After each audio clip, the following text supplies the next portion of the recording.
am Keith, and I'm Steph's twin. Hi, I'm Steph. I'm Kate's twin. I'm 18 years old, and dito ako nag-aaral sa UP Diliman. Before, I really thought that I was lesbian. Kaya feeling ko, I was meant for girls and not boys. Kasi nagka-boyfriend ako.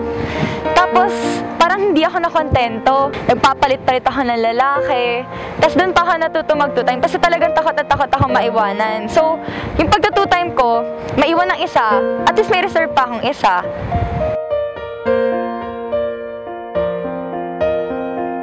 Nagkaroon din ako ng ka-relationship na babae.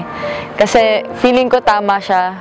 Pero at the end of the day, parang ang empty niya. Kasi parang, oo, present siya. Pero kapag wala na siya, parang wala na din lahat.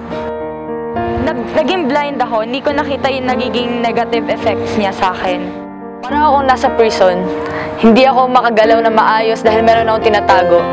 Yun yung dahilan kung ba't parang nagtatago ako sa sarili kong identity. And then one day, I found this love. This awakened me talaga kasi doon ko na-realize yung mga pagkakamali ko from the past. Everything started to change when I really felt the real love.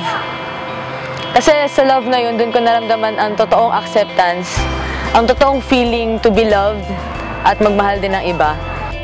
Doon ko na-realize yung difference between right and wrong. Doon namulat yung mata ko doon sa sinasabi nila na maturity tsaka immaturity. Meron nangungusap sa akin na nagsasabi, "Uy, gumising ka, babae ka, at destined ka para sa lalaki na makakasama mo habang buhay." I was changed. Hindi lang ako, pati yung kahambal ko nag-change din when we found this love. Kung ano man yung love na nagpabago sa akin, binago din si Ditzy, si Steph.